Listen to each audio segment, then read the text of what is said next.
अपने बात को ठीक ढंग से रखूंगा और मैं यही चाहता हूं कि सरकार के लोग ठीक से सुने और इसका उत्तर वो ठीक से दे, यही मेरी अपेक्षा है और आप मुझे डेफिनेटली सपोर्ट करेंगे, ये मेरी आशा है। सर, मैं शुरू करता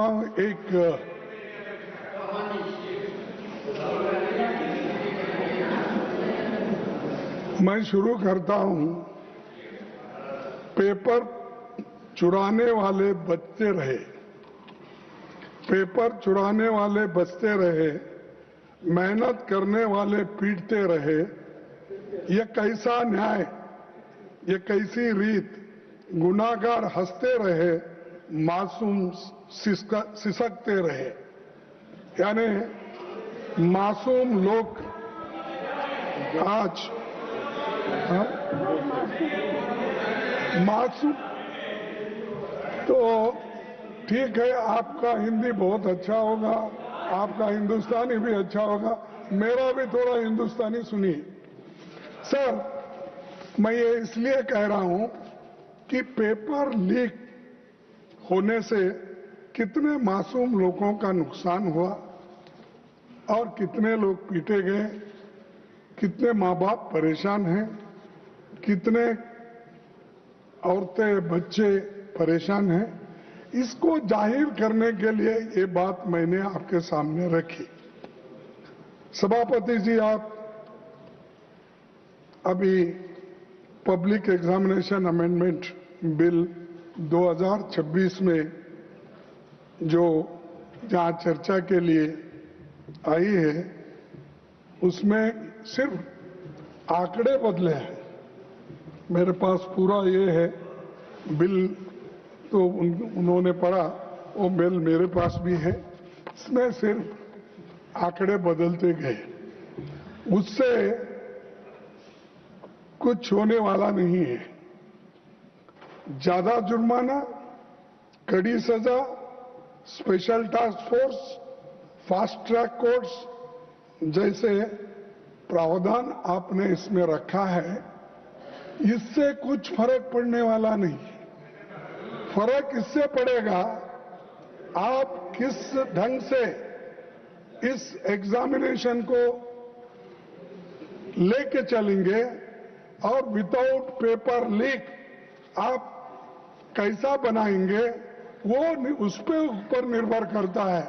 नहीं कि इसको हमने बढ़ाया 1 करोड़ से 10 करोड़ किया या 2 महीने से 6 महीने किया, इससे सुधारने वाला नहीं है।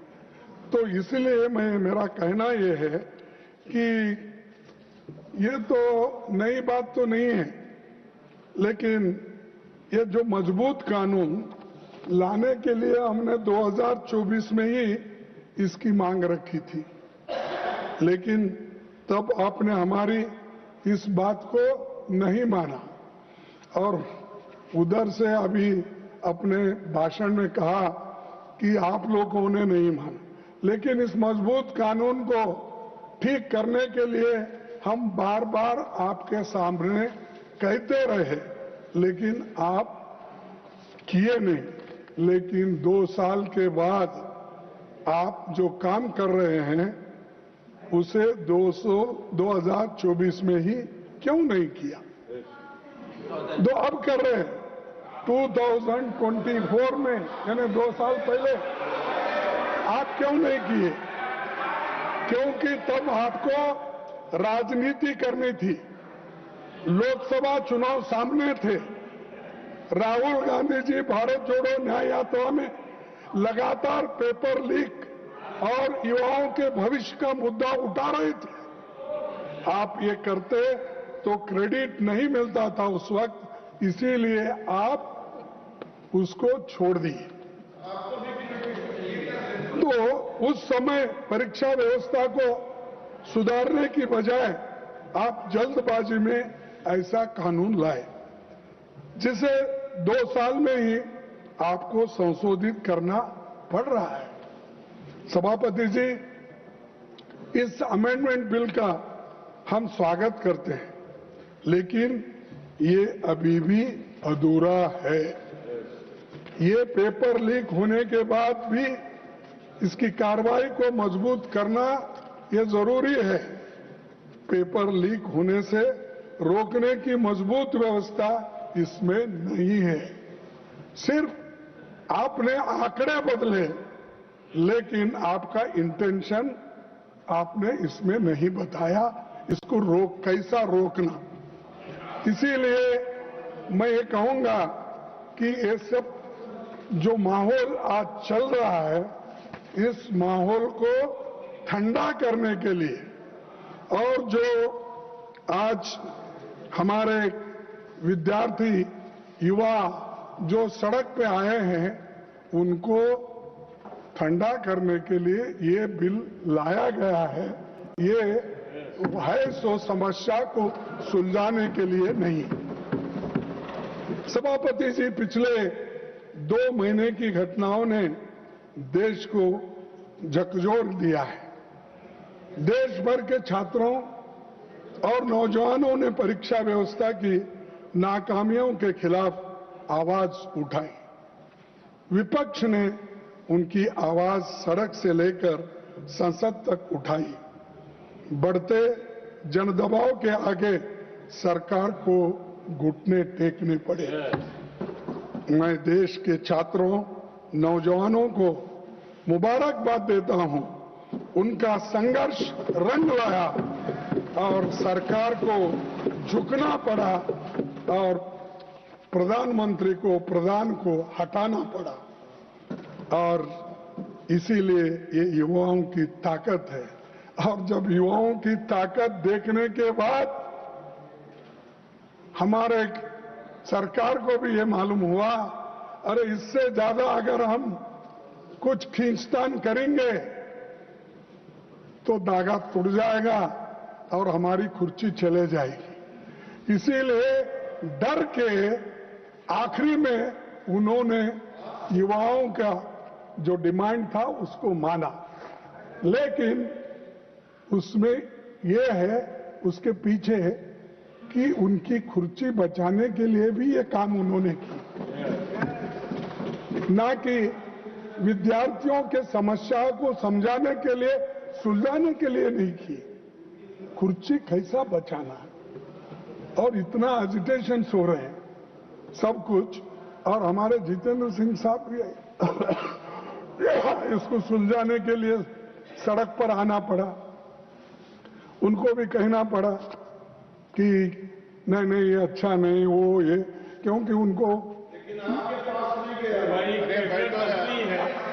मंत्री बैठे बैठे कमेंट्री कर रहे हैं। मेरे पास भी झुक के एक दिन आएंगे, वो वक्त भी होगा। तो सर,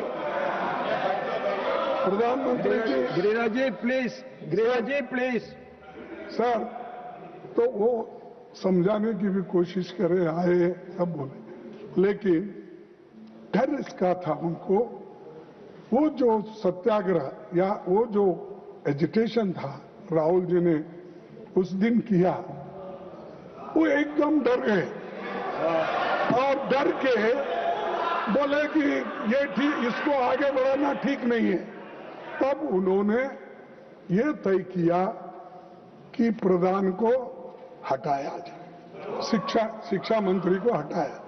तब ये एक उनका अंदरूनी विचार है और आप किसी से भी पूछिए, वो दिल में उनके है लेकिन बाहर नहीं बोलते, क्योंकि मोदी जी अपने कुर्सी के लिए ये सब कुछ किए।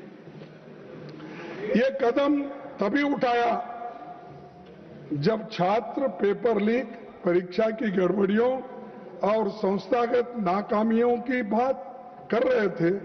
तब सरकार ने उनकी बात सुनने की बजाय उनको अराजक कहा और हर सवाल को राजनीति से जुड़ा बताकर खारिज कर दिया था।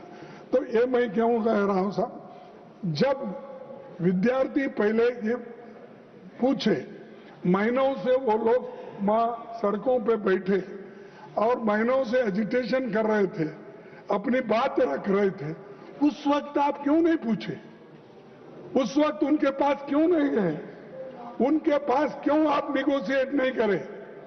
बाद में बुला के नड्डा साहब अपने चेंबर में बुला के समझाने के बजाय जिस दिन वो वहां बैठे थे उसके 2 दिन बाद या 3 दिन बाद अगर आप जाते तो ये समस्या नहीं होती, इतने लोग लाठी नहीं खाते थे, इतने लोग बर्बाद नहीं होते थे, इतने लोग बारिश में नहीं रहते थे।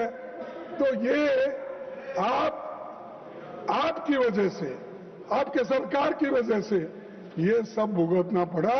उसके कारण बीजेपी सरकार है, मोदी जी है, सबसे बड़े हमारे होम मिनिस्टर है अमित शाह साहब, जो दिख रहे ही नहीं हुआ। मैं देख रहा हूं, मैं तो बाकी के छोटे छोटे इश्यू में आके बार बार अपनी बात रखते हैं, हर तरफ घूमते हैं, तो किस तरफ क्यों नहीं घूम रहे मुझे मालूम नहीं। डरे हुए हैं। हाँ? डरे हुए हैं। तो ये प्रधानमंत्री भी मुंह नहीं खोल रहे और हमारे होम मिनिस्टर भी नहीं हो रहे, क्योंकि यहां पर दिल्ली में ही इतनी गड़बड़ हो रही है और आप होम मिनिस्टर हो, लॉ एंड ऑर्डर देखते हो, इतना होने के बावजूद भी, गड़बड़ी होने के बाद आपका मुंह भी नहीं खुल रहा। क्या कोई स्टिच कर दिया क्या? मुंह को बंद कर दिया? बोलना चाहिए था खुलकर। देश का नुकसान होने के बजाय देश के भलाई के लिए आपको बोलना पड़ता है, मुंह खोलना पड़ता है, कभी इंसल्ट भी सहन करना पड़ता है। आप करना पड़ता नहीं, मैं नहीं आऊंगा, मैं नहीं बोलूंगा।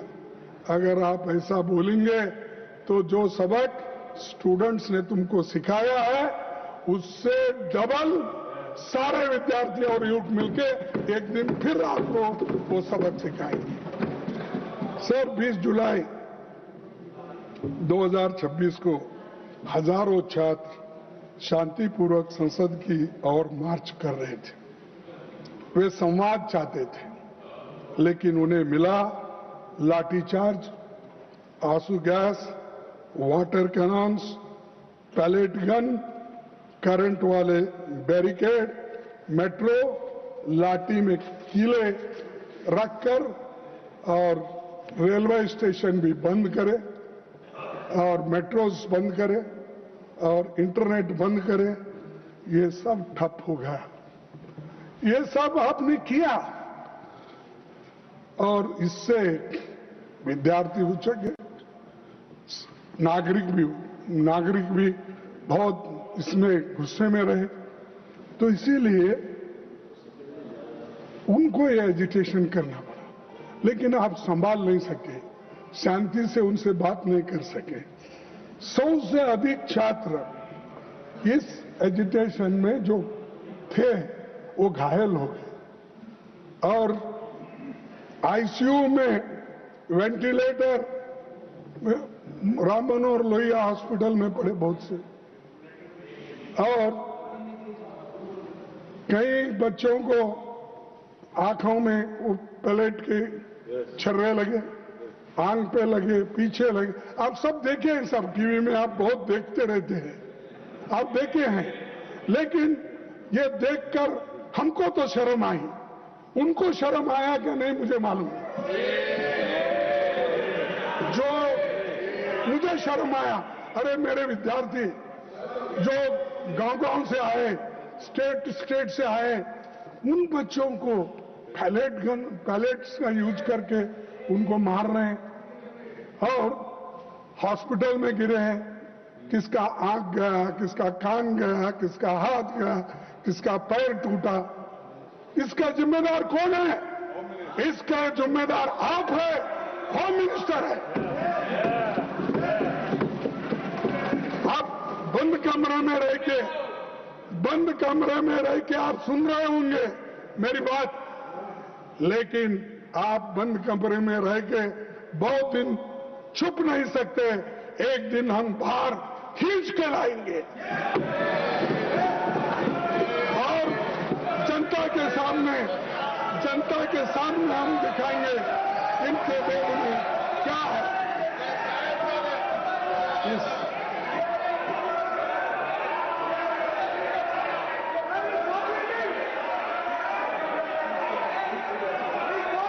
Now I call upon the leader of the House. All of you take your seat. All of you take your seat. All of you take your seat. Now I call upon the leader of the House. सभापति जी, एक minute, सभापति जी, एक minute. When he speaks, no. सभापति जी, I call. When he is speaking, if he wants, I will tell him. When the leader of the